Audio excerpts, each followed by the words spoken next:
She was 5 years old when a speeding car hit her outside her daycare. What happened next was a near-death experience she kept from her own mother for 30 years.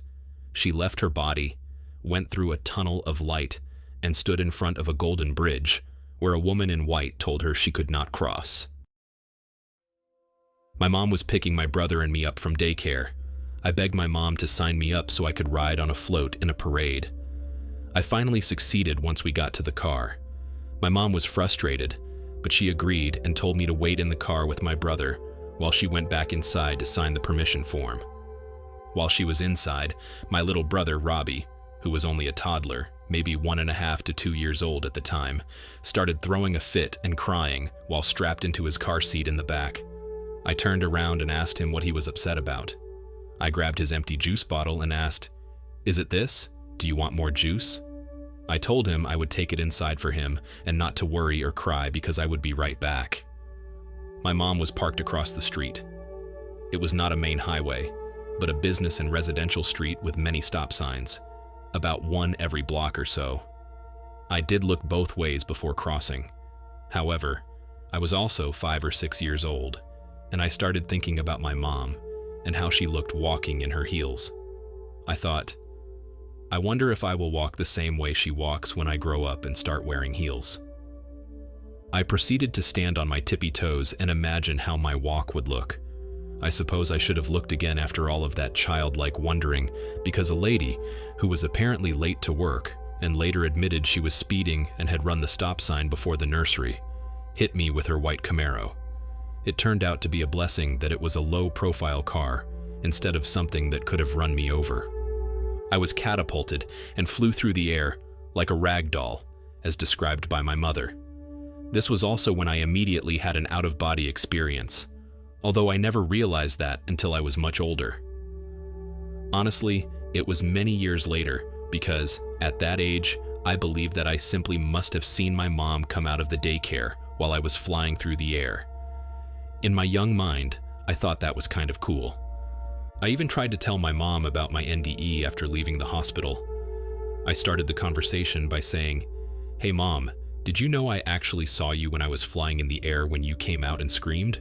She replied, "Oh my gosh, Bridgette, there is no way.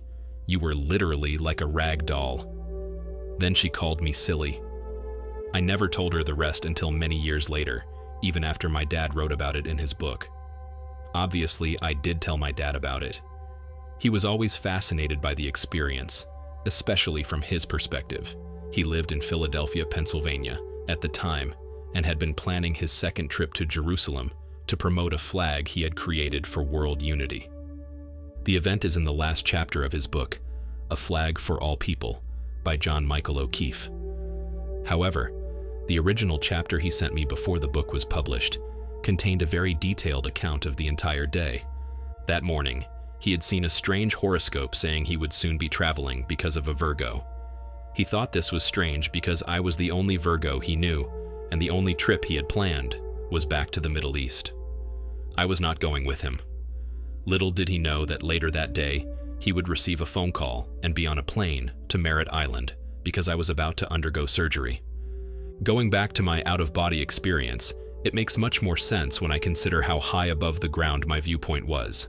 The view was much higher than 11 feet. I never saw myself, but I will never forget seeing my mom when she opened the door. The look of sheer horror was on her face, and her knees buckled. I remember every single thing she was wearing that day. True to 1980s fashion, she had on a pretty, loud, colorful tropical shirt with birds and big leaves on it. The shirt had big yellow buttons. She wore matching yellow capri pants, or high waters, yellow kitten heels, and yellow earrings that were partially hidden by her beautiful, long, very curly, big hair. I finally told her the entire story, but not until around 2019 or 2020.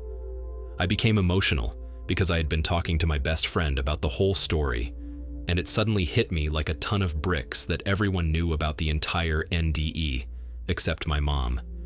Even her identical twin sister had known about it since I was 7 years old, only a short time after it happened. It was going into my dad's book, and I had shared the story with so many people over the years. My best friend and I agreed that I finally had to tell my mom. Not even 30 minutes passed. We were still talking about it when my mom unexpectedly stopped by my house. I started telling her everything. This time, she was not calling me silly. With tears in her eyes, she stopped me in the middle of my detailed explanation and said, "Bridgette," I screamed. "Bloody murder. Do you remember that?" Immediately, the exact blood-curdling scream she had made came back to me. It had apparently been there the entire time, cataloged somewhere in my memory. Until that moment, I had not consciously remembered it. Now, it is just as much a part of the experience as everything else. Now I will get to the other side, the main event, or what my dad always titled Bridgette's Bridge. After the out-of-body part, in the very next instant, I was going through a tunnel with tiny lights everywhere and one huge light at the end that I was speeding toward. That was my childlike description. I have now come to believe or realize that I was probably traveling somewhere around the speed of light through space-time and dimensions until I arrived at heaven, or possibly even a planet in the higher dimension referred to as heaven in the Bible. I have also come to realize that much of what I saw has been documented in the Bible, and I believe these are actual locations. I have certainly heard descriptions of some of these places while listening to other people's NDEs over the years. I was completely blown away when I found artwork and illustrations of the exact place I had visited. As soon as I approached the biggest light that I had been speeding toward, I was simply there. There was no dramatic or crazy entrance. I was speeding toward the light, and then I was instantly in the most gorgeous place imaginable. I was standing in grass directly in front of a beautiful golden cobblestone bridge. There was an enormous and stunning woman dressed entirely in white in front of the bridge. She was hovering in the air. She was a giant in stature, and she was even more of a giant in her energy and presence. I immediately felt pure and true unconditional love from her. The bridge crossed the most amazing body of water one could imagine. The light made the perfect bluish-green water sparkle as though the sparkles themselves were almost tangible objects, just like anything else. There was the most calming and serene light everywhere. The light was so dense and had a peach-like tone. I know this is why twilight is my favorite time of day, and why I always feel it never lasts long enough, with its rich, dense pinks, lavenders, oranges, and yellows. Across the bridge and to my left, just down the way, was a huge city that was completely golden. The buildings were pointy, tall, and amazing. Everything was wrapped in this beautiful peach-colored light. I instantaneously knew exactly what was happening in that city. It felt like the party of all parties. I knew everyone was over there, and I also knew they were joining together. It was as though people or souls were merging themselves together, and when they did, each soul was able to experience the other soul's entire experience. Everyone was doing this, and they were celebrating. I just had to go. I met Maria as she immediately conveyed her name to me, and she greeted me by name. Everything was telepathic. There were no spoken words. I said hello and loved her presence, but I immediately started moving forward toward the bridge. I had every intention of crossing it and getting over to that golden city. She stopped me and conveyed that no, I could not go. I did not argue, but my will was strong, and I still tried to cross. She stopped me again and conveyed no, along with a sense of apology that I could not go this time. I was not being mean, nor would I, or could I have been mean to this amazingly loving woman, but I still tried to cross. Finally, she conveyed to me more firmly and definitively, "No, Bridgette, not yet. You can't go over there yet." I finally got the message. I accepted it, and that was it. I woke up in the hospital room. I saw doctors and nurses. My mom and dad were there, and possibly other relatives were somewhere around me. My dad had arrived just in time for my surgery. When he reached the hospital floor and asked where I was, the nurses said, "Oh, you mean the miracle child? Bridgette? Yes, she's right over there." He asked why they were calling me the miracle child. They told him that when they went to take me into surgery and performed one last examination, The internal bleeding had simply stopped on its own.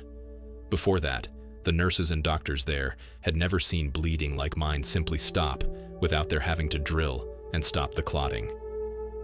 There is so much more to this story. This event is woven throughout my entire life, and I have started writing about it and the countless miracles surrounding it. My dad almost did not go to Israel because of what happened to me. There is a story there too. It is a miracle that he did go, and I am so glad he did. He ended up swimming across the Red Sea with his flag. A shortened version of his previous Bridgette's Bridge chapter became part of the final chapter of his book, which details his swim. When I was 22 years old, I met a dear friend from Israel named Zohar. I worked for him at a surf shop in Biloxi. I told him about my dad swimming the Red Sea. His eyes grew huge, and he said, "Oh my gosh, I know this story." I connected him with my dad on the phone. When Zohar and I reconnected around 2019 or 2020, after several years apart, I discovered that he had not learned the story from newspapers, as I had always assumed. He had only been about 10 years old at the time, and had actually been on the beach with his family when the Jordanians released my dad and made him swim back from the border. News that an American man was swimming back traveled down the beach until it reached Zohar and his family. When Zohar and I reconnected, I was just about to tell him that I had experienced an epiphany and felt I needed to somehow share my NDE publicly with the world. Before I could tell him, he began telling me how much he loved me for sharing my experience with him and how much it had affected his life and helped him through difficult times. He went on to say that I had helped strengthen his faith in our Creator and in creation. He said he had never been able to grow his faith, even after seeking guidance from different rabbis while growing up. There was also a time when I was growing tremendously in my spirituality and had never felt more in tune. I had started reading many of Sylvia Browne's books and was reading her Journey of the Soul series. I finally found what I believed was the answer to why there had been a bridge in my NDE. At the time, I had never heard of anyone else encountering a bridge during an NDE. Part of that bothered me. I even questioned whether I had dreamed it up because my name is Bridgette and there was a bridge. It seemed almost too coincidental, and I did not know what to think. At that time in my life, I was questioning everything. Everything was on the chopping block, but I had faith that I would receive answers to whatever I questioned. The book explained that when children cross over, they have only recently incarnated and had to forget everything as part of the Earth School and the way this life is designed.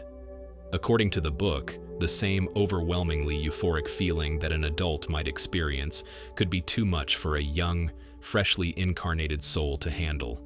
It might even frighten or shock the child because the child has not yet had time to begin remembering. The book said that, in place of that overwhelming experience, there is often a bridge of some kind for the child simply to walk across. I threw my book when I read that. I was so excited. It all made sense to me. At that point in my life, I was 25 years old, and I had never heard a child's NDE. I had heard many adult NDEs because I always tried to listen to them whenever I had the chance. The internet was not then what it is today. I also later heard that the body of water I saw might have been the river of life. I do not know. I know I am leaving out other profound points. There is so much to this experience. It has shaped who I am. It is 5 in the morning, and I felt I had to come share this after watching Dr. Long on his podcast with Theo Vaughn, whom I love. I just knew it was no mistake that I saw it. Of course, my algorithm includes Theo and all of my other favorite comedians, along with spiritual and channeling material. Now I have remembered some of the other things I wanted to share, but I am going to wrap this up. I know I am just one of more than 4,000 people, but if you ever have questions or want to connect regarding a certain aspect of my story, please feel free to contact me. If I do not answer, please leave a voicemail or send a text. That does it for this experience. The link to this experience will be provided in the pinned comment below.